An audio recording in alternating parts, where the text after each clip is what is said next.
Hello and welcome to Tradecraft Tuesday. We are your hosts, Kyle, John, and I'm Chris. And Tradecraft Tuesday, if you've never been here before, you've never seen the show before, we try to take techniques and things that hackers are doing. We try to break them down, inform the community on them so that everybody can kind of get better, understand what they're looking for, and we try to dig into some of the more technical aspects of it. Rather than just being like a high-level marketing, we want to give you some information that you could use or learn from. So, news? We're gonna news it up? yeah. Well. Before that, we should talk about the questions. So, a little administrivia. If you have questions, use the Zoom question and answer capability. That way, we can kind of see them. We can answer them live, or if we don't get to it live, somebody can like type the answer in and get back to you. And that way, you don't feel like we skipped out on you. There is a chat as well. If you ask questions in chat, sometimes we see them and pull them out, sometimes not. So best to use the Q&A. But yeah, let's get into some news. Phishing attacks. So phishing attacks are nothing new. But what is new is kind of how some of these attackers are using them. Like people are getting real creative with their email messages now. Like we got sexual harassment complaints. Things pretending to be sexual harassment complaints that are actually phishing emails, holiday emails and cards with the holidays coming up. People are sending out like e-cards and crap like that. Same story, different year, right? Yeah, like don't open those. Bad idea. In the U.S., we got one more year till the 2020 elections. Political messages are already starting to ramp up with all kinds of craziness as far as like, trying to get you to open up different emails about different political situations. So basically the takeaway from this is like phishing emails have always been a problem, but now the attackers are actually starting to get more creative with them. So be on the lookout. If you can, try to educate your users on this kind of stuff, right? Would you guys say anything else? Yeah, I mean, I think that's one of it, right? You're here as a recipient, but the bigger goal is not just us in a webcast, right? It's how do we actually take actionable info and kind of evangelize a little bit. It's kind of the best thing that geeks like us can do at the end of the day. So yeah, spread the news, spread the gospel. Cool. So Bleeping Computer is reporting on some specially crafted zip files that bypass email gateway scanning. Probably everyone here, every IT department, every managed service provider has some sort of email scanning capability to try and find malicious executables, and most of them will scan attachments like zip files and stuff, trying to figure out is there a malicious file in here. These attackers actually figured out how to craft a zip file with two records in there. The first one is like a benign PNG that's just called like order.png, and it looks like like your typical invoice. But then the second record is the actual malware. Yep. And what was interesting is Bleeping Computer went through and they did a bunch of analysis, and they found depending on which tool you use to unzip the file, you got one file or the other. So like with Windows, it would complain that it was bad, but then it would extract the PNG. But then with some, I think it was like WinZip. I tried it with 7-zip, and it was like, hey, you've got appended random data at the end of the zip file. So it wasn't quite like, as efficient, right? I don't even think I could download the actual shady attachment, but it did warn me that there was something else in the file. So I was trying to figure out from that, based on that fact, did they tailor this file for somebody specifically who they knew was using one of the affected zip things? But the article says Power Archiver, WinRAR, and older 7-zip utilities. Yeah. They're the only ones that were able to open it. Yeah, so I thought that was interesting. So they were going after my mom, is what it was. Using WinZip 3 or something like that. Yes. Well, they might have included a link to the executable that they needed to open. Hey, download this and then run this zip file. Yeah, exactly. They're trying to be helpful. Yeah, but I mean, with sharing is caring, right? And we've got plenty of ransomware news this month. Yep. Does that mean it's like ransom care, right? Or you see where I'm going? Okay. Okay. For anybody who's on O365, Microsoft just had their conference. Is it called Ignite or something? Yeah, like that? Ignite. It was in Orlando. Yeah. So they just had their conference. They announced a bunch of security features that they're adding. Like the main four that I could see are like Application Guard is going to open attachments in a virtualized container. So if they're malicious attachments, even if they're able to get execution, they're locked in a container. So hopefully, that should keep your files from getting ransomed, keep a lot of stuff from, even if you do open the attachment, keep you from getting a malware. They have some AI-powered security and compliance guidance. Anybody want to take a guess as to what the heck that means? A lot of if-then statements and a little bit of learning. I have no idea, but that was one of their main features. Insider risk management. I thought this one was kind of interesting. They have insider risk. Everybody's worried about like people extracting stuff, emailing it out or whatever. They're doing some sort of like risk management around this and providing like guidance for it. So I thought that was kind of cool. And then probably the most interesting was the Office 365 Advanced Threat Protection. So they're dubbing that Enhanced Compromise Detection and Response. So yeah, you can clearly see Microsoft's continuing to double down. I guess what that helps reiterate to us is on the daily, we get I'm upgraded now, end of life of Windows 7, I'm on Windows 10. Windows 10 is better and more secure, right? And the answer is yes, it absolutely is. There's a lot of built-in features, a lot of additional telemetry they grab that makes Windows 10 better. But Microsoft wouldn't be doubling and tripling down on this layered security approach if it wasn't still a risk. So let's keep that in mind as we're selling security or urging our customers and urging, the people in our companies to update their IT to modern flavors of Windows, that this is clearly still existing. And maybe a good example of that, right? We talked about a couple months ago, brute forcing like RDP vulnerabilities, things like that. Yep. And what happened is I think we saw the very first iterations of Bluekeep being exploited, right? That's that old, it's been patched now. It was almost 6 months ago that it came out. That long? I think so, that Microsoft patched it. What's interesting about it is they more or less abused the Metasploit module. And if I recall, it was doing crypto coin miners, right? Yes. Yeah, for whatever reason, they're deploying crypto coin miners as opposed to ransomware. I don't know. Maybe I haven't checked. Maybe Monero is super hot right now. Yeah, it seems to be the rise and fall. But did you see the I can't think of the guy's name. The guy from the UK who set up all the like honeypots for RDP. Oh yeah, this is Kevin Beaumont. Yeah, Kevin Beaumont. So he said he had all these like listeners set up. I think what he does is just goes around and rents like VPS instances in a bunch of different countries and stuff. And he said they were pretty quiet for a while, then all of a sudden they started blue screening and rebooting. And so he knew something was up. So I guess he and Malware Tech Blog, they were working together looking at some of the memory dumps, and they found a bunch of Bluekeep artifacts in the memory dump. So from their perspective, they were like, okay, like somebody's clearly weaponized. It might not be 100% effective. Maybe it crashes some boxes, but it's actually spreading Monero miners through Bluekeep now. So I think that's a perfect note, right? We're talking about at the end of the day. I hate when folks get overly cliche and say stuff like cyber weapons, but we're talking about initial access that enables whether they're criminals or maybe nation state adversaries to actually, deliver a pack with their punch, right? It could be Monero miners.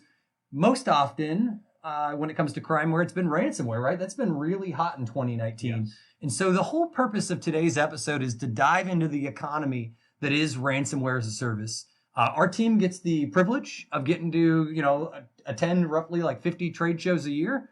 And so we get to meet people from very technical to folks that are just getting their security chops underneath them or getting some skills. And one thing that we realized is a lot of people didn't really realize all the different personas that go into ransomware as a service. They don't understand how the ransomware actually works. So this episode is going to start from a high-level intro. We're going to talk all about like the different flavors, what the background of this, but we're going to get technical. We're talking about all the way to the point of actually dumping live configurations that were used to target MSPs, really get into some statistics we've never shared before, and really point into some additional like awesome articles for you all to learn more. And the reason for this is obviously learning. We want you to go back and share with the office of how this works, but it also is super important to convey for like marketing and sales. When somebody is saying, Chris, why in the world do I need this product? Or why in the world do I need to reinvest in security? Like there is now a whole economy about targeting small and medium-sized businesses, let alone the enterprise who've always been targeted. So hold on to your pants in this episode. It's going to be crazy. Yeah. Yeah, I mean, we sell through a channel. these attackers now have channel sales as well. It's pretty crazy. So who wants to start it out, right? I think the best place is probably a little bit of history in case folks Actually, have... before we get into the ransomware, we need a big disclaimer. Oh, yeah. Yes, So yeah. one thing that we get every now and then, yes, this is Huntress as a company presenting this. Huntress is not a product designed to find ransomware. We just more or less educate our audience on the stuff we see every day. So before I get the email, before we end up with this live webcast that says, Kyle, are you sure you guys should be talking about ransomware? Let's make sure that's super clear, because poor John has to deal with the ramification of that. If we're not clear on that, sales and threat ops is going to come beat us up. And like, now we have to tell all these people, and you told them, and so like, look, we'll just be clear. We don't detect or prevent ransomware. We're working on some things to try and get some early detection after it happens, to try and tell you like which files are encrypted, which hosts. We found that for a lot of our customers who get infected, that's one big question they have, is they don't know which hosts are infected and which aren't. My Slack is literally blowing up with the sales team saying thank you. So anyway, I think we've covered it enough. Yeah. There's the big disclaimer. So let's get into the fun part now. So we want to get into, I guess we should start with like, kind of what is like the history of ransomware? How has it evolved? How did it start? So somebody want to take, I kind of set this up in like 3 cases, or really 2. It was like prior to GanCrab, pre-GanCrab and post-GanCrab. So do we want to start with like pre-GanCrab? Yeah, I've got a super simple analogy that'll allow you to kick this off, right? When hackers started in the early 90s, right, it was the same hacker that was creating the tools, that was delivering the tools, that was then conducting the attack, right? That's pretty much how things started, all the way, I guess, even to like the 70s and 80s was still that way as well. Yeah. Single attacker. As things evolved, even like at our time doing intelligence gathering, the same people writing tools, right? All 3 of us were actually the folks doing development. There was different folks that would analyze and different folks that would actually be operators. So it's morphed into this point that it's not always the same personas and it's not always the same reasons. And if you look at ransomware, it kind of started the same way, right? It was a lot of one-off ransomwares to encrypt files. I can remember back to some of the earliest, like when it was actually called ransomware. Is it called ransomware now? It's called ransomware, but before, right, there was always this concept of maybe I delete your boot partition and deny access. But now that we're in the age of ransomware, because like crypto wasn't so much a thing back then. No. It was like I'd like delete your files, or I remember there's like in the old versions of Windows before, like basically like FAT32 and stuff, you could replace the first character of a file name with this special character, and Windows treated that as being deleted. Yeah, and there wasn't so much ransom either. There was no extortion piece. There was no way to pay. It was just Chris being a jerk on the internet, right? Right, because what was I going to do? Like, hey, send your money order to P.O. Box 324, how are you going to get paid?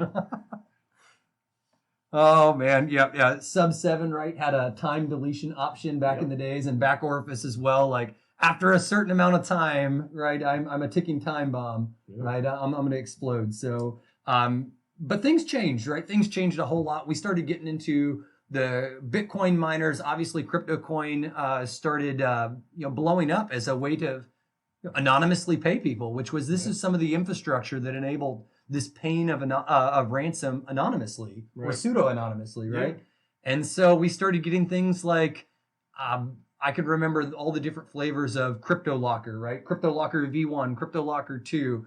And these were still, although they might have been crimeware backed or, adversary backed, they definitely weren't kind of like sales. When Ford probably moved his first cars off the line, I imagine Henry Ford was selling as individuals. He then created sales reps that later gave birth to dealerships. Yeah, dealerships and stuff, and similar things now. Did you guys have anything else you wanted to add in the historics of where this gone? Because the roadmap is huge, right? Yeah. We had these individual lone wolf ransom. Yep. But then GanCrab, things started changing a little bit with GanCrab. Anybody want to dive into how that changed so much, or did I miss anything in there? No. I mean, the only notes I had were primarily one-offs. Ability to pay the ransom was super hard. And the technical sophistication varied widely. The only other thing that I think you didn't cover there was pre-GanCrab. I don't know if you remember, there would be a new ransomware variant, and then a couple weeks later, somebody would release a decryptor because the attacker's code was garbage and left the key in memory or something. But you don't see that anymore. Yeah, this is a great example of, could you imagine being the same person writing the ransomware? Maybe you're not the best software dev, and now you've got to hack somebody and get initial access, and now you've got to spread it and extort it, right? That's just a lot for any one person to do, right? Chris, John, and I don't have the same skill sets, and we're just 3 people in this room. The same thing for your MSP, right? Or your IT department. There's no way that you guys all have the same skill set. And so what happened is we noticed there's kind of a rise of, look, me as a developer, maybe I'm just better off creating the ransomware myself, right? And so GanCrab was one of those, early ones that took advantage of this, where GanCrab was unique in the sense it was malware authors. They were writing their own ransomware, and with that ransomware they were writing, they were specifically going to the point of saying, all right, I am only going to write this, and I'm going to have affiliates that, spread it for me. Right. And some of that was like law-based too, wasn't it? Wasn't there? There's some states or some countries that if you actually write the ransomware, it's not the same crime as it is of you deploying the ransomware. Right. So this is where you get like safe harbor countries and things like that of, oh, I wrote a tool that could be used for encryption, but since I'm not extorting and I'm not actually hacking people directly, I can gather the payment, but it's not, it's that gray area. So this kind of gave birth to how does modern. That work? Even if you're not distributing it, if you're collecting the payment. That seems pretty shady to me, right? Oh. So GanCrab is what we're getting at. GanCrab was one of these first flavors of ransomware as a service, and there were some before it, but they really took it to the extreme. Affiliate programs, reseller programs, things along those lines. And where I'm going with this is when GanCrab, they claim they made enough money, right, and closed up shop in May. Yeah. So they're, they put it out, right? So who knows if you can believe it, but supposedly, they collected over $2 billion in extortion payments, of which they paid out most of it. Don't get me wrong, like $2 billion is still a huge amount. Their claim, a lot of money. Well, so that's how much they took in. Their claim was that they made, for what they kept for themselves, $150 million in 1 year. So like they were saying that they were paying out between 60 and 70% of whatever the extortion payment was. Yep. So we just dumped a link for anybody following. Obviously, it'll be a link in the comments as well for this video if you're watching on YouTube later. But Krebs on Security was the one who actually did a lot of that analysis of why they might be, air quote, retiring. What is the cost? How much money did they make? So all kinds of that useful information available there. Yeah, but that's the first case I'd ever heard of where an attacker publicly said, we're retiring, rather than just like going to jail. Yeah.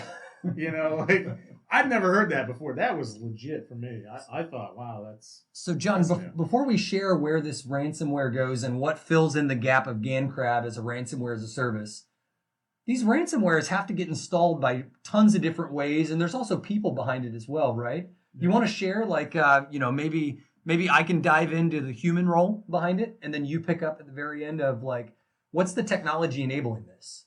So this is where we go into a little bit of, like... who are the people behind it, right? As developers, you're talking to 3 developers who wrote intelligence gathering tools. So it should be no surprise to all of us that like intelligence gathering tools might be written by just developers. So I wanted to share one of the coolest articles I found on the internet about this was, believe it or not, the team at McAfee, which they actually dove in for Soda Nikibi, which is a ransom we'll talk about later. But I want to share that there's actual places on the dark web where attackers are advertising, look, I make the ransomware, but I don't necessarily distribute it. So let's take a look at that real quick.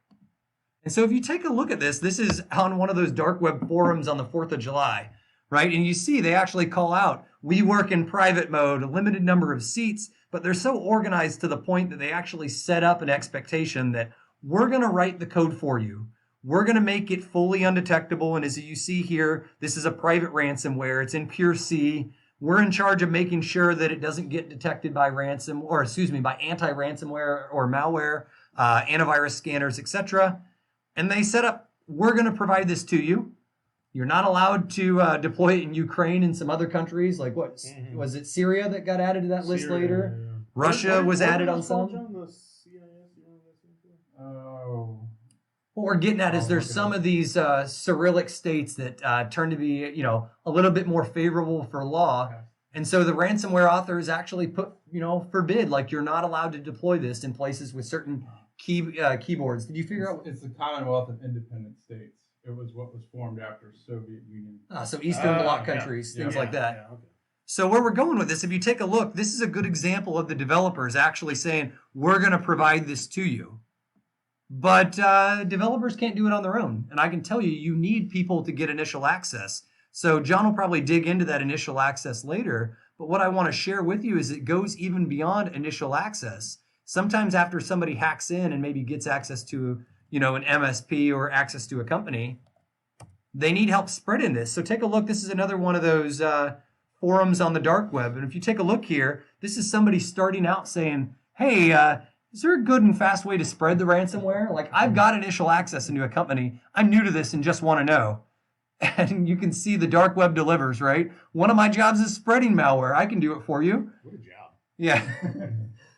Followed with, if you're a noob, like, they're not even trying to, like, shame this guy. Yeah. They're welcoming. Like, oh, if you're a noob, don't do it by yourself. We can help you, right? I mean, sounds like, do you think this is a super helpful forum? Yeah. Most forums, you'd get trolled. People would be making fun of you. No. We can help spreading it for you. It's safer for you. So I'm in it for you. Do you think that these same, like, spreaders send out, like, cold calls and cold emails to ransom? Like, hey, I could cut down. Yes. Probably. Right? But this is the type of actual market that a lot of people don't think about behind ransomware as a service. And notice the person even, that comes in last here he's actually pitching himself. To have a great conversion rate, don't do bulk mailing. He's worried about KPIs or key performance indicators, making sure he has great conversions. So that's interesting, right? So John, will you take it away? John, right, is our VP of Threat Ops. He sees this ransomware and malware and crap every day of the week. So John, share with us of like what they're using to spread. How does this usually work? How does this economy work? Gotcha. So a lot of it is, at least what we were seeing last year up until this year, was phishing emails. You get a phishing email, somebody would accidentally click it, and they would drop some kind of Trojan. Commonly, TrickBot or Emotet was used. There was also Dridex malware as well, and then they would use that to deploy additional malware, which would ultimately lead to ransomware. A big one last year was Ryuk ransomware, started in August of 2018. I think those guys, or the team who runs that, is out of Russia as well. Grim Spider, I believe, is what they're called. Yeah, the CrowdStrike team calls them that. Yeah, they're part of a larger group called Wizard Spider, which is the ones who operate. Is that what they name themselves, or somebody else called them? Yeah, CrowdStrike calls them Wizard Spider. I think we need better handles. I'm gonna be, What did they say? Wizard Spider is the guys who operate the TrickBot group. Oh. And then a cell inside of that is Grim Spider, and they're the ones who operate the Ryuk ransomware. I didn't know. So they work in conjunction with one another. So I knew TrickBot tended to drop Ryuk, but I didn't realize that was because they were kind of made by the same people. Yeah, I didn't know that either until I found this article. We'll paste the link. Yeah, so I just threw that CrowdStrike link in there. I was even being suggested different names here. So I've got Lizard Spider Ninja. I'm Cuckoo Clock Kyle. Who else? I mean, John, you've got a bit of a, alliteration we could go here. All right, we're moving on. We're clearly going off the rails. But what we're saying is there's a whole economy here on building some of these tools to help spread. You'll see similarities. We've dropped the links because we could go really deep. But some of this analysis is really interesting when you get into the more advanced versions of ransomware, like we saw with Soda Nikibi, which is this, new ransomware as a service, kind of at the top end of ransomware. And if you take a look, these actual actors behind the ransomware have built in backdoors to the ransomware. So for instance, if the affiliate is not providing good customer support to help decrypt the data, the actual ransomware authors has a skeleton key, for lack of a better word. I think they call it a master key. Is that what they call it? The master key to be able to decrypt files in case the affiliates aren't providing good support. So we're talking about, this is just absolute ridiculous levels. And maybe that's a good example to say, like, maybe we should dive into the technology side with ransomware, with these DLLs, with these EXEs they're pushing. Should we show maybe a little bit of like what goes under the hood of like, if you're going to offer ransomware to somebody, how do you provide it? For instance, from a finance side of the house, but also then dive down into like what actual hurdles you need for execution, like the ability to configure it, whitelisting, things along those lines. Yeah. Okay, then I'm going to take it away with some of the funnier parts. So not all ransomware is created equally, and there's multiple of these ransomware as a service flavors. One of the things that was actually shared right before we started this webcast is one of the attendees actually shared a redacted FBI notice that was actually sharing like one of these major ransomware as a service players was used to attack, maybe it was a client or maybe a company or something like this. And so what I actually want to show is how does this dark web play into that, and how does this actual decision making go between, like, why does somebody choose to deploy Ryuk or Sodinikibi or GanCrab or any of the other flavors? So let's start with the dark web, guys. Why would somebody use the dark web to even share this information or offer it up while I get this started? I mean, the dark web, by that I'm assuming you're meaning like Tor forums. Yeah. So generally the idea behind Tor was like, I want to be anonymous, and previously, if you were hosting a website, you could only be so anonymous, right? Like the authorities could go to the provider that was, where your servers were housed, and then they could kind of track you back from there via however you were paying or whatever. So people who wanted to be more anonymous, Tor or the Onion router, that kind of shifts your traffic around, wraps it in multiple layers. And so it's hard to figure out where is a Tor site actually hosted. Yeah.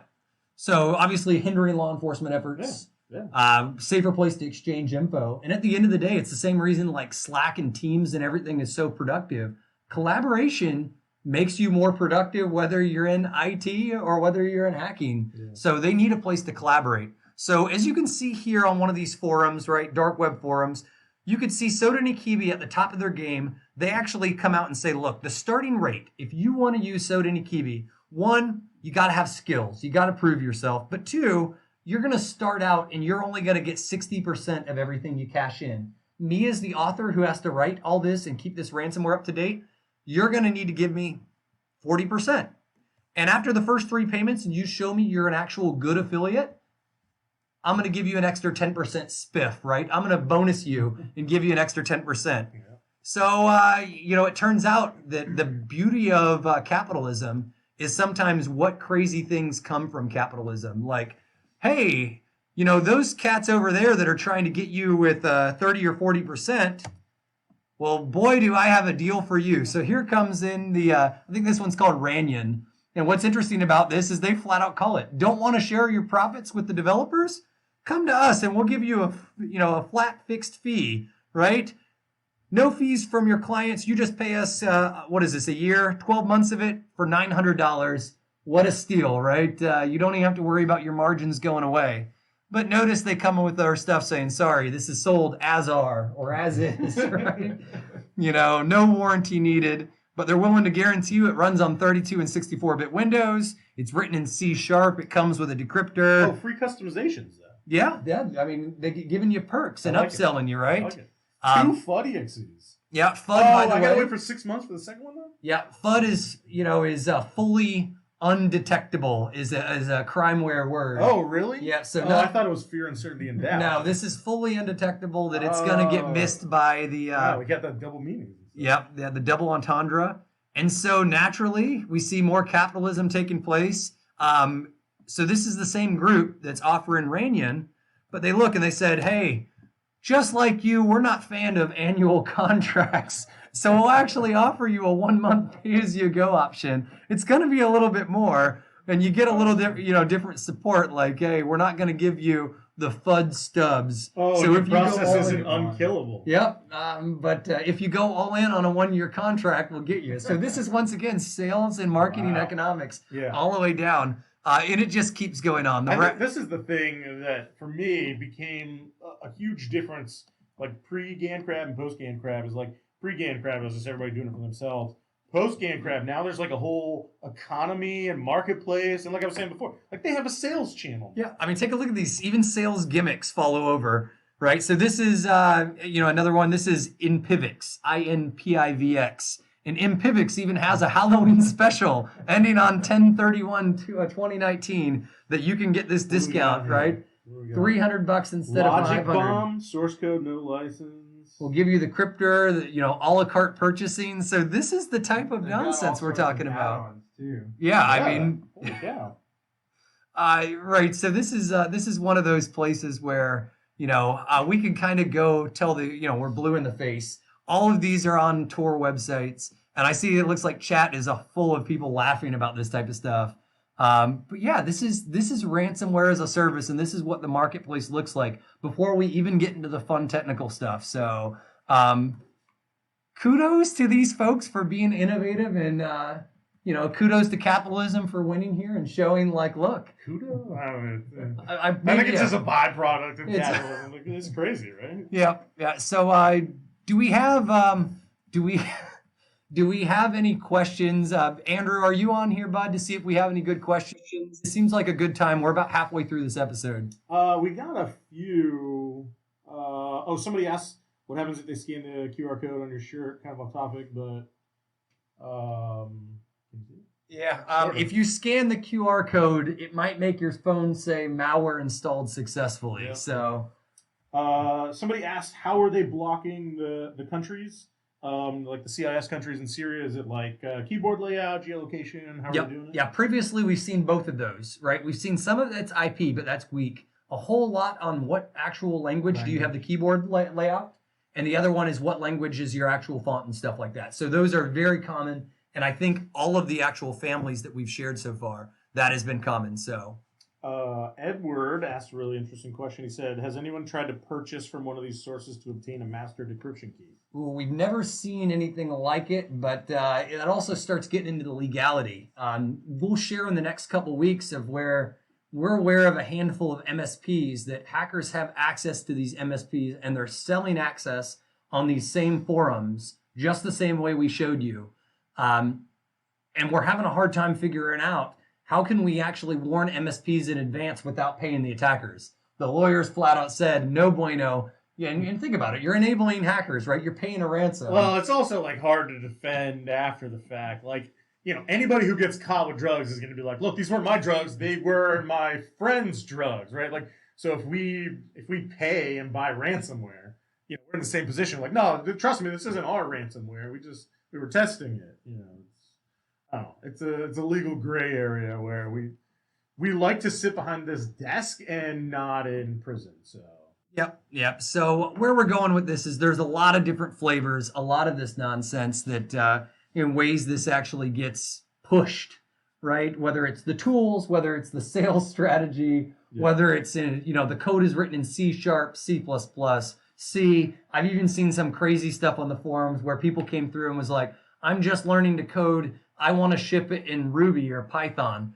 And immediately the old graybeards of the forum come and said unless you're shipping the interpreter as well, that is a terrible, terrible decision because they might not have, Ruby or Python already installed. It's a heck of a lot easier if every computer has PowerShell. Write it in at least PowerShell if you're not familiar with managed languages. So where else? What do we got here, guys, that we could take this? Well, I got two more questions. The second one leads into the next part. So Jesse asked, wasn't there a report of some larger companies that specialize in ransomware accused of negotiating and buying keys and then charging the clients a premium over that? Yeah. There was definitely some of this of a company I know, Renee Dudley from now, she used to be at Reuters, now at ProPublica. Highlighted it was Monster or something or other. I won't even give them credit. Let's not even mention their name. It was something like that, though. This is a team that was flat out. They were paying the actual authors, claiming they decrypted the keys and making money in the process. Right, because their big super claim slimy. Was we wrote some software, it can decrypt any ransomware. It's basically magic. Pay us a bunch of money, and then it was totally exposed that they were just taking the money and then buying the keys. So come on. All right, so next one. Limey McLimey, limier than you, says, what do you see as one of the best solutions to prevent lateral movement by ransomware? So this kind of gets into the next stuff that we have is like, how do you stay safe? So, somebody want to like answer that one That's first? a good one. I know with Ryuk ransomware, according to the CrowdStrike article, is they're actually using, once they're in the network, they're using PS exec. So they're using stolen credentials to push the ransomware dropper to all the hosts. So things like making sure you have unique passwords on all your hosts. Admin specifically. Two-factor authentication, those kind of things. So somebody can't get access to one system and then go to all of them. That's interesting because that's also going to be hard to detect for a lot of people because they Yeah. legitimately use PS exec to do some like remote control capabilities. So how do you detect when it's legitimate PS exec versus PS exec from ransomware? That's It's hard. Also, like a lot of RMM tools, their initial deployment is using the administrative shares. really So if you don't have those kind of things enabled, you bite yourself later. yeah. So, So I guess like so this section is like how to stay safe. I put a little note in here that said basically perfect prevention is hope and hope isn't a good strategy.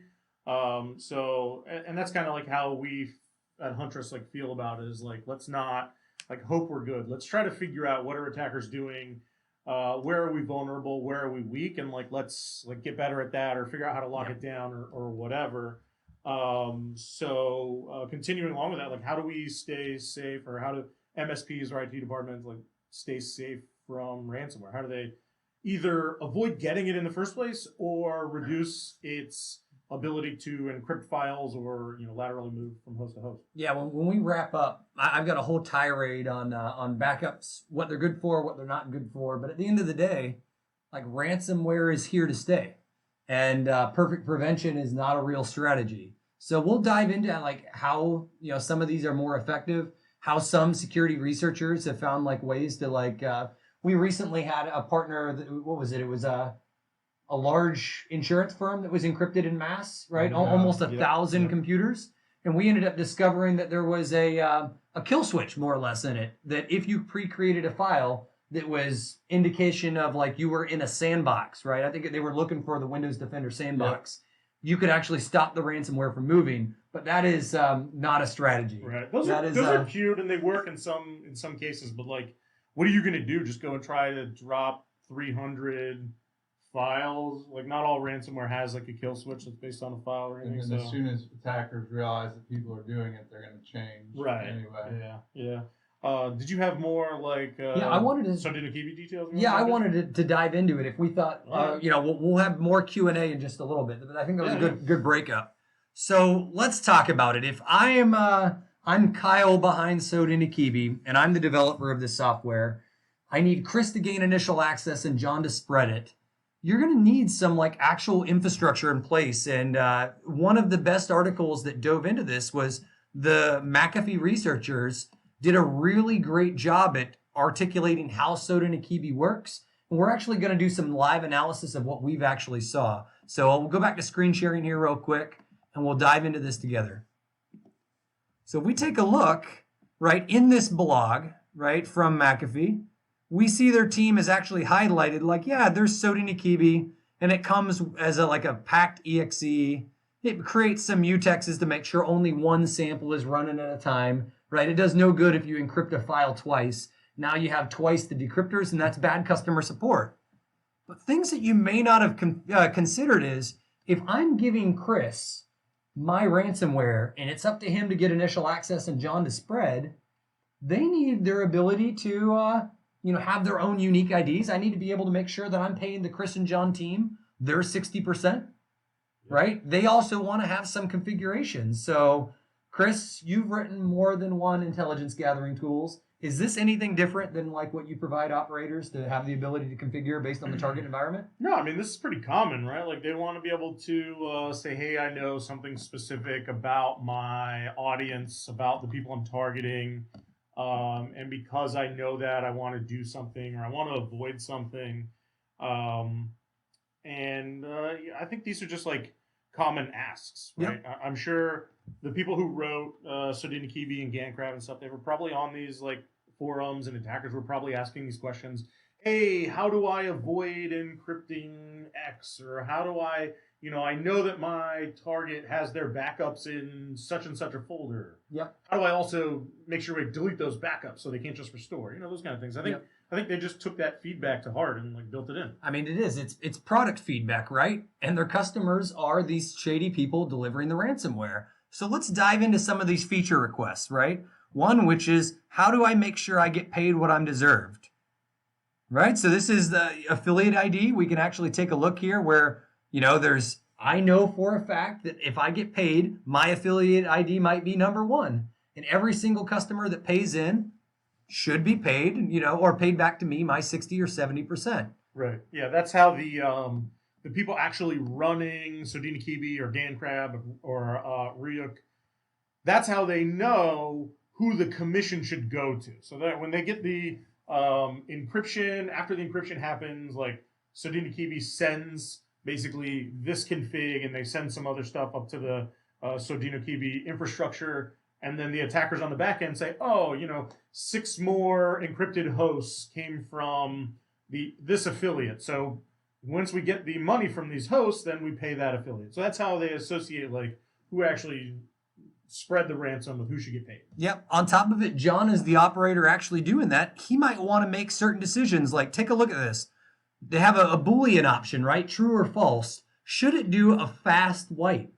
And if you think about that, if you're running, for instance, maybe some type of super hot next-gen AV that's pretty great about behavior, you might only get a finite amount of time before a system realizes, you know what, this same process has now written, every single byte of hundreds of files. I'm going to stop you and shut you down. So for instance, a wipe off or a fast option here says, do I only want to encrypt the first megabyte of each file? And you could imagine that's much faster, especially on disk I/O. Instead of having to encrypt, like if I encrypt your database and I get your first meg, maybe the rest of the database is there, but it's still partial, right? But the first meg is damaging enough. Most files, if you look at like file formats, for the majority, the beginning of the file is going to be all the metadata, file locations, file structure. So if you get that kind of stuff, even if the rest of the data is still there, it's going to be really hard to come back from it. I mean, in theory, somebody could pull it into like a hex editor or something and try to carve out some of the other data that wasn't encrypted.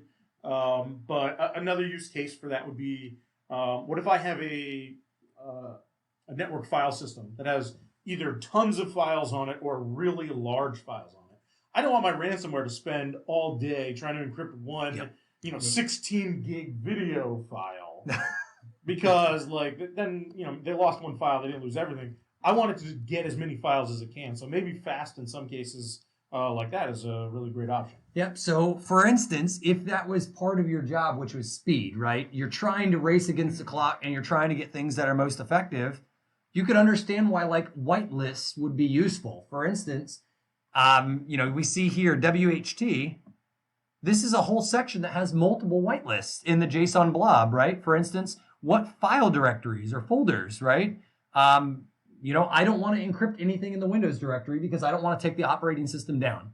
That's a denial of service. That's not ransom. And their whole goal is they want you to know that you can recover so they can get you back, maybe encrypt you again later. But most importantly, they want to know you have confidence that you'll pay.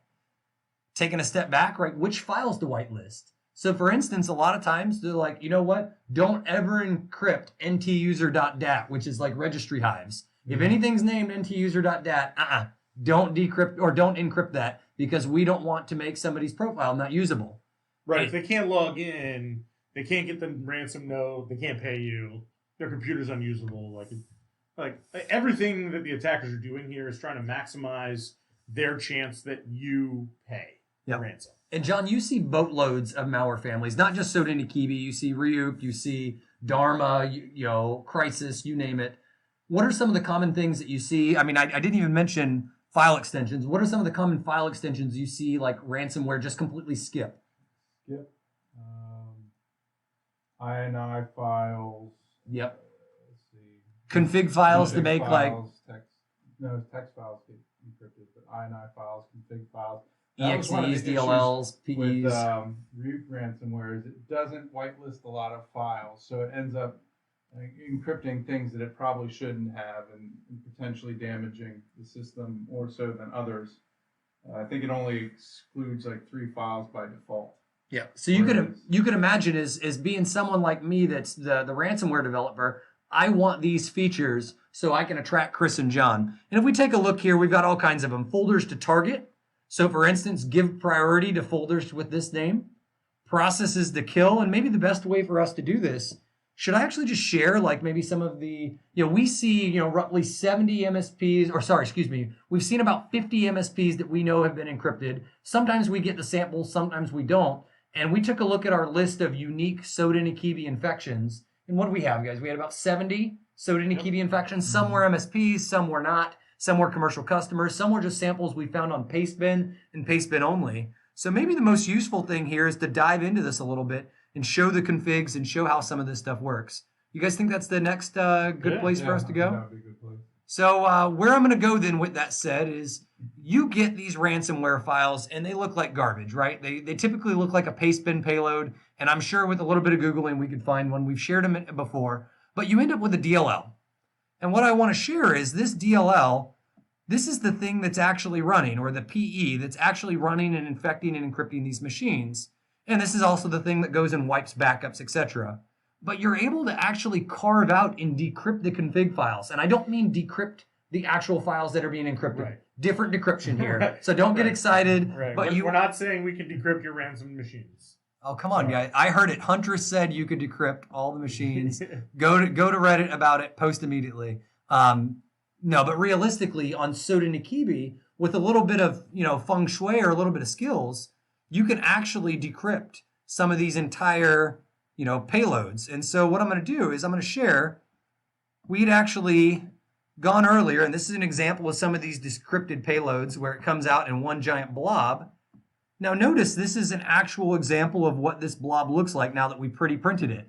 So for instance, this here is actor number 28, affiliate ID number 28, who chose, they don't want a fast wipe, right? And notice here, they've got a pretty standard list of don't encrypt anything in Google folders, program files, Firefox, etc. John already called it out that some of the INI files, INF files, but notice they have all kinds of file extensions that they want to whitelist, right? Don't encrypt the screensavers because there's no value. Don't encrypt the cursor files or EXEs because we don't want to make the system unusable. We want somebody to be able to pay, right? All the way down to oldschool.com files. But notice what they actually prioritize if we go back to that other article here of what folders to target. They want to target anything called a backup file. Yeah. Specifically, the WFLD setting there is folders to wipe. So if it finds anything in a folder named backup, it's going to delete every file in there. It doesn't even encrypt them, it just deletes them. Yep, so it's going and saying, hey, what do I need to wipe here? I need to wipe the backup folders. But it starts getting interesting. Anybody want to explain some of these? Like these are processes to kill that's now listed in here.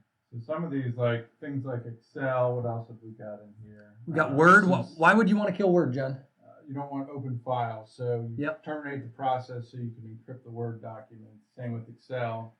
I think I saw in there some. So some OneNote, Oracle was in there. Yeah. What? Why would you want to kill? Go back up to the top. The weird one. My desktop service. If you have a custom desktop, I guess Maybe. we were trying to decide what this was. John suggested that maybe it was like if you had like a custom desktop that was up, they wanted to close that out so that you could actually see the ransom note on the actual desktop. Or Yeah, something. that was the only thing I could think. You can see they disable or terminate anything SQL processes Yeah. so they can encrypt your database files that they're running. Yeah, because those are the things at the end of the day that will actually cause clients and companies to pay ransom. You don't pay ransom if they got your cursor files. Maybe you had backups of your Word documents, but do you have the latest production backups of your database? Maybe, maybe not. Yeah. Right? And it keeps going on. Domains to call back to. You can imagine how some of this stuff works. But we're going to end here on some of the things that are more interesting. For instance, what services to kill? Does anybody notice something really interesting in this case? If you see something with Sophos, kill the Sophos service. Like that's literally targeting antivirus, or even better, if you have it running against Veeam backups. This is where you can imagine maybe John decides he's targeting somebody that's in like a very specific environment using Veeam, using Sophos. I can tailor my ransomware to you. Yep. And I don't even have to ask the developers or go back to me for support, right? That's one less support ticket as the ransomware author I need to worry about. Yep. Other things like the body. This is the actual contents of the actual files themselves. So when you get the message that says, "Hello again, I encrypted you," that's a boilerplate contents that other actors can actually change, all the way down to like, what do you want your file name to be? Extension, and for whatever reason they were being punny here, right? Instead of "wanna cry," they were going with "wanna die." I can say we've talked to some people who got all their machines ransomwared and they maybe wanted to die after that. Yeah, I could see that, especially the MSPs that had every client, right? Yeah. So it makes sense, right? That's really them poking and then kind of turning the sword or turning the knife inside the wound there. So anyways, these are things that's not specific to Soda Nikibi, but we wanted to share with you how this works. And so Chris, being the data scientist that he is, he came up with the world's most elite.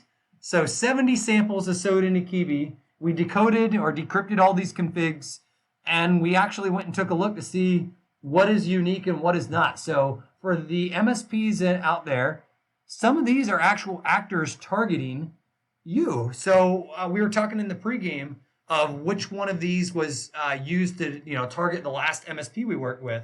And I was taking a peek real quick, and what actually shocked me the most was one of these IDs, number 28 here, each asterisk, Chris, this represents is this one. Yep.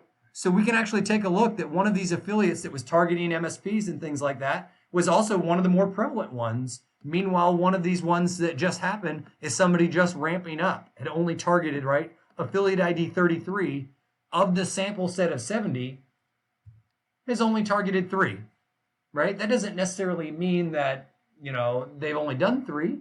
This is just the Huntress sample set from these 70 Soda Nikibi samples. Right, and a lot of these came from Pastebin. Some of them came from samples we got off of infected customers. So a lot of this sample set is kind of biased by how we got it, right?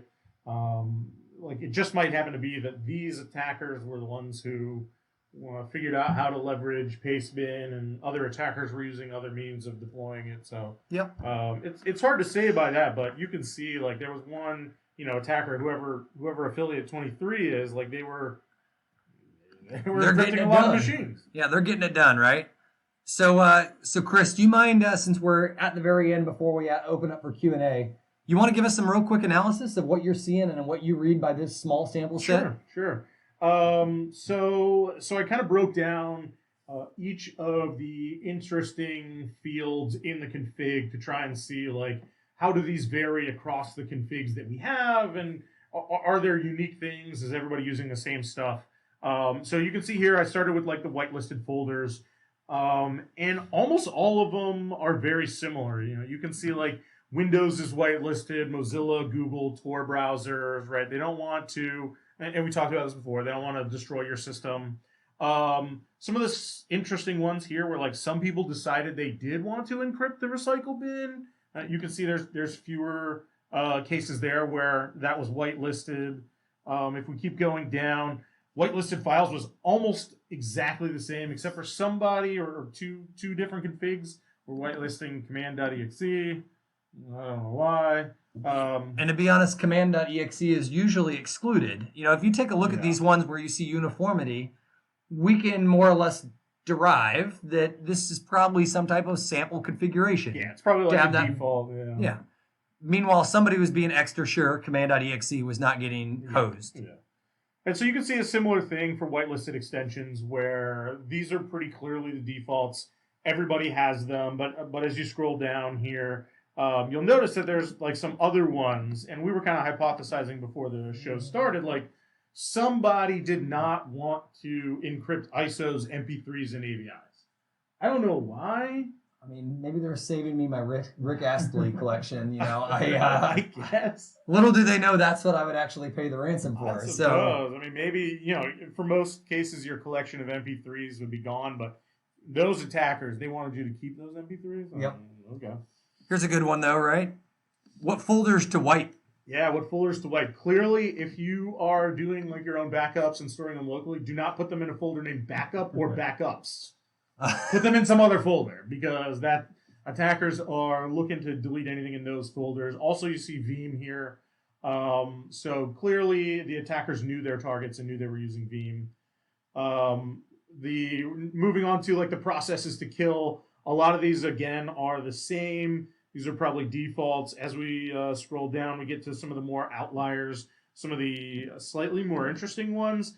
Somebody clearly like configured their ransomware to target some additional stuff that wasn't on the generic configs. Yeah, kill the bat, right? Kill MySQL, SQL writers, Firefox configurations, pretty much anything that would have a locked file handle that prevent, a file from being overwritten by ransomware. Yeah. They wanted to maximize it to make sure they got some extra stuff.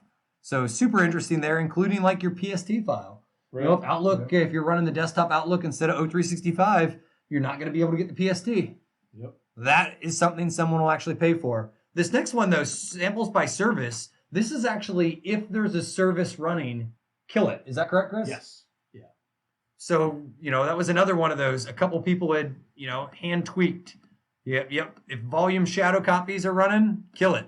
Backups are running. Anything that starts or ends with SQL, kill it.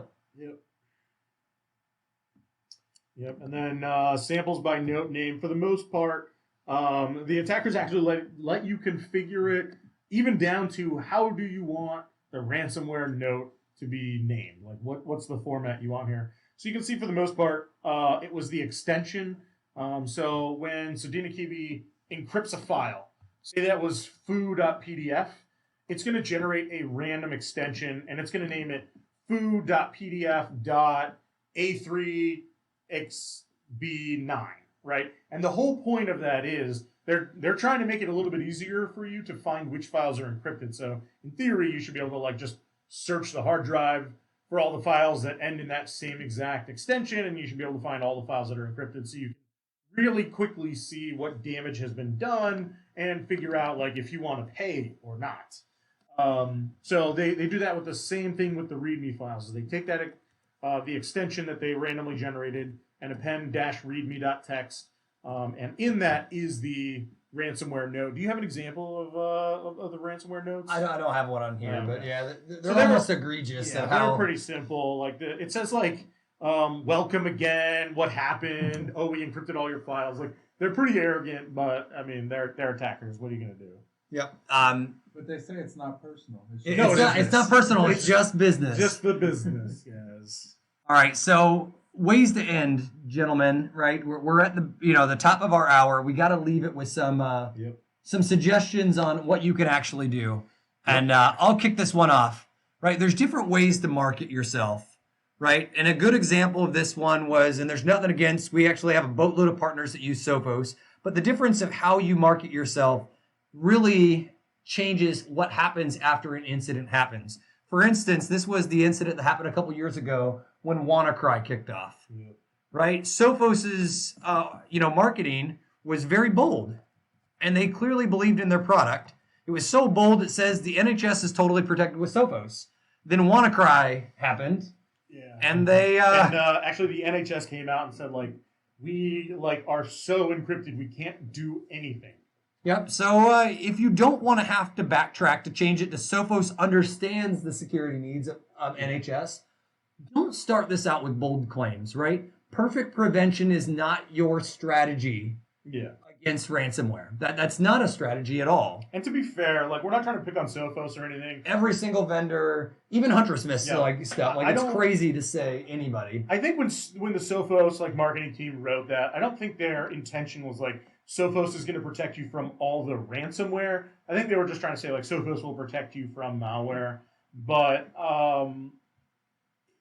you gotta kind of take a stand. They kind of took a stand on the side of we're going to protect you from everything, but there's no perfect solution. So when you do that, you're just kind of opening yourself up to get egg on your face. Yeah. As the CISO, inform your board that incidents are going to pitch. As an MSP, inform your clients incidents are going to happen. Prepare them for this. I think that's the best thing that you can do, right? If you kind of go in there and pitch hey, we're buying this product and we're going to have perfect. It's going to be awesome. Yep. You're going to get in trouble. Like, just go in there and say, hey, look, we're buying these things. Here's why. Here's what they hope that will do. But know and understand that there is always a risk. Yeah. So, avoid these charlatan-like claims, right? 2016, have we finally found an answer to the ransomware epidemic?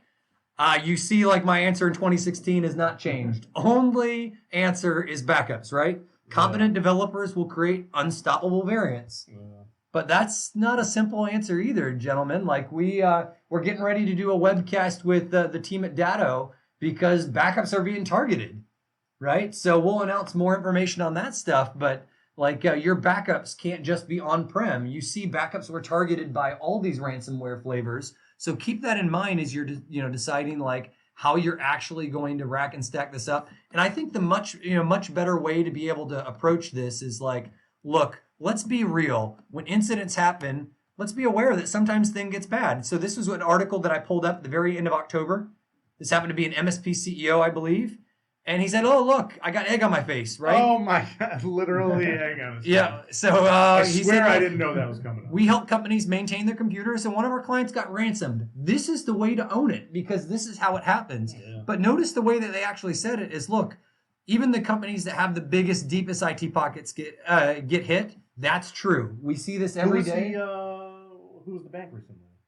There's been a handful of them, right? The big bank that's down. I remember Spain's largest radio company just got hit this month, right? We've got billion-dollar companies that still get hit with ransomware. It happens. Yeah. But what the CEO actually did, which is impressive, is they called it out and they said, look, our backups got hit. Because the way that we're running, we were up and restored within a handful of hours, right? This is not a pitch for Datto. I don't know if their stuff works better than other people, but there's a lot of people that say positive things about it. So take that for credit. With that said, they called it out. We're using ESET and Cylance. They had a bad day. However, they noticed some of the workstations that were hit that were worse than others were ones that didn't have Cylance. Oh. So that's a cool thing. Call it out, right? You as MSPs and IT departments, we as an industry can only get better when we start sharing these stories. Notice they actually said, look, the workstations, instead of being on Datto, they backed them up with Carbonite, right? Less than $300 a year, 250 gigs to the cloud. They talked about how they restored it. They talked about hurdles they ran into with the restore. Like, for instance, from the UI, they actually said, like, you could only restore, like, one file at a time. But if you log in a support request, they were able to actually, it was impossible to select more than an individual file. There were too many. So we called the team. Make sure your vendors have these capabilities is where we're going, right? And notice his recap says, look, this crap happens. Despite it happening, we used the layered security. We got to test our security stack, and we know how well it works and how well it doesn't. But the end goal was this customer was back up. And I think the answer was, hey, these 6 minutes will prepare you. And they got their customers back up and running. If you notice, they actually called out 18 and a half hours to get them up and running. That's a pretty good success story. Set those expectations. 18 hours of downtime sucks, but it's a lot better than, and as you're writing your MSAs, promising they're going to be up in 4 hours, you're probably setting too high of a bar. And where I'll end this stuff at is not all backups are created equally. We've flat out seen some backup companies couldn't restore mass amounts of data, when you have 2,500 plus endpoints encrypted. So keep that in mind. And as I'll end this stuff here, share the threats, right? Share the threat intel. If you're seeing these hot things happen, literally customer, not email support at Huntress Labs, right? Reach out to your local FBI field office. If you're living near a big city that's got a big a large enough airport or an NFL team, you'll have an FBI field office. They'll talk to you for free. Do it and share this with your vendors, whether it's with the MSP ISAC or whether it's the TSP ISAO. You need to start sharing this information and write blogs, write it on LinkedIn, share it on Twitter. This is how we get our info, and this is the best we can do for the time being. Some of the best way to get it out there is, like you said, MSP ISAC or TSP ISAO is like, once you share it with them, a bunch of other vendors are going to see it. So vendors can be on the lookout for the same type of attacks or try and move quickly. And a lot of times, we'll send out a thing to our customers and say, hey, FYI, there's a thing going on. Be prepared type stuff. So it kind of amplifies the message, really. Yeah. So we're done with our Huntress portion, but it's always stick around if you're able to stay. You know, we always do Q&A and kind of do ad hoc here if you're interested. So one of the great questions somebody asked, it said, do these samples have privilege escalation? Right? How can you encrypt, cases, for instance, yes. like the backups if only privileged users have it? So one of the things in Soda Nikibi, it actually includes an exploit. I think it's for Win32 it's like K.sys that actually escalates privileges. right. It's from like 20. 18? It's a CVE from 2018. Yeah, so if you're not patching, they're using some of these +1 days Right. to escalate privileges to encrypt more, or to get file shares, or to run as users. So yeah, 110% privilege escalations are in all kinds of families, not just Soda Nikibi. That's it's 2019 that happens. Right. Yeah, and that allows them, like, say they get onto like a terminal server or something, or in one person's profile, but there's like 8 profiles on the machine. Well, you know, ideally they'd like to get all of the profiles on the machine, all users. So escalating to admin allows them to do that. Yep. Lateral movement too. We've seen some big changes in lateral movement. So one of the questions somebody asked was in regards to gaining access to users and spreading laterally, whether it's through email. One of the features that RYUK just added, or Ryuk just added on the 1st of November, and I'll pull this one up even though I don't have it, is the ability to do wake on LAN. So when they encrypt inside your network, if you have a flat network that they can effectively, they pull the ARP cache, they send out a wake on LAN feature. So if you have the ability to like wake computers up and patch them, they're abusing that feature to wake you up. And it's not only that, to be able to wake you up so they can spread, they got really creative. And this, I think, is really good on the antivirus. For instance, if they've got a computer that's infected and the malware or the encryptor is now running, they've bypassed antivirus. So remember how John started out and he said a lot of these will move laterally with like PSExec to spread. The problem with that is now I've got to mount a file share, I've got to execute a new process, and that's a new chance for me to get caught by antivirus. Yeah. So what they did is after they wake on LAN all these computers, they decided, I'm going to mount your remote file share to my local file share. And the reason for that is if I have privileges as that user, one, my ransomware is already running, and now I can just be on one box encrypting all of these new files and shares mounted instead of having to recreate my processes on each computer. So that's a really savvy thing that's just changed, and I'll find that here to share real quick. I just shared the Wake on LAN one. Okay, that's perfect. CrowdStrike. Was that the CrowdStrike team that did that one? Yeah. So Yeah, I saw there were a few other vendors had added that to their like network IDS signatures and stuff like that. So the Ubiquity team. Yeah, The Ubiquity team added this to their like security gateways.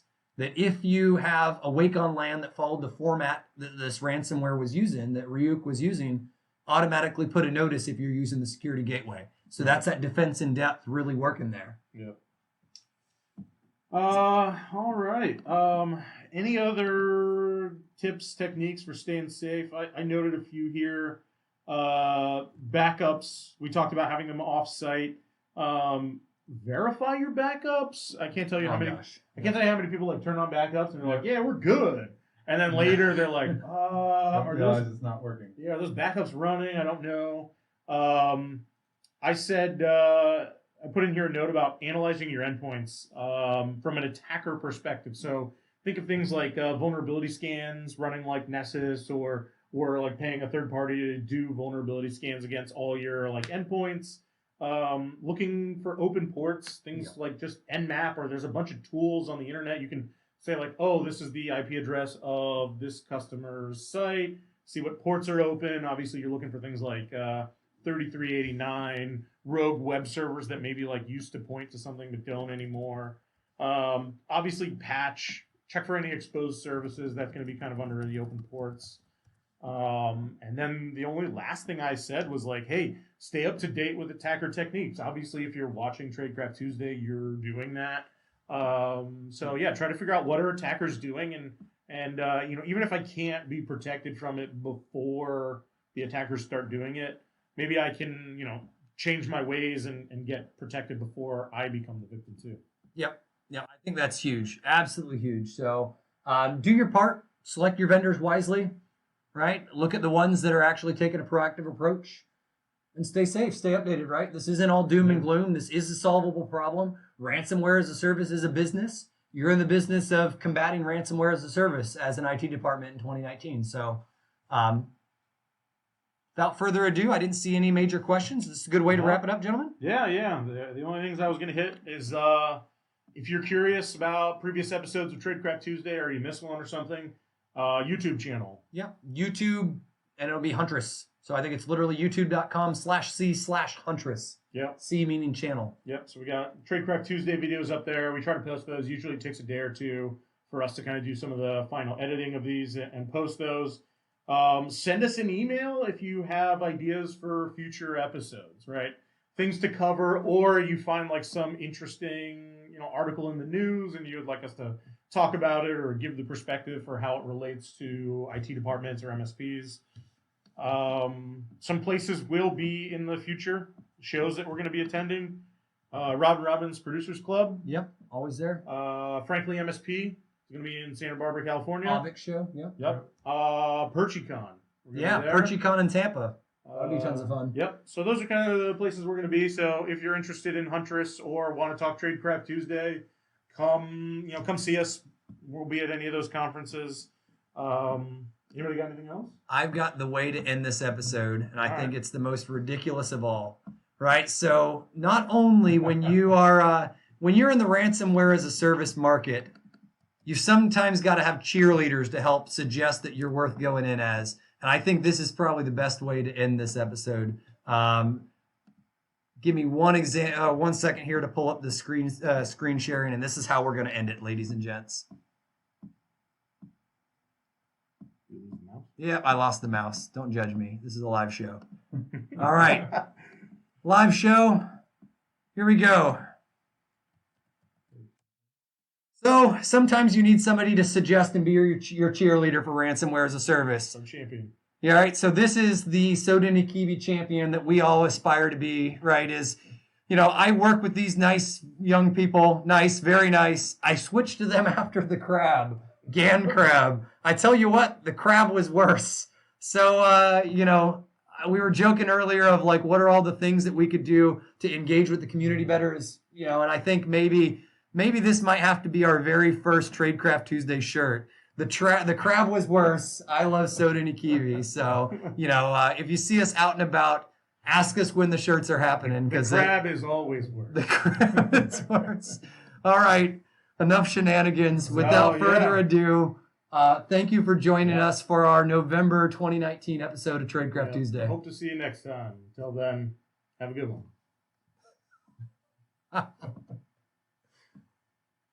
What nonsense.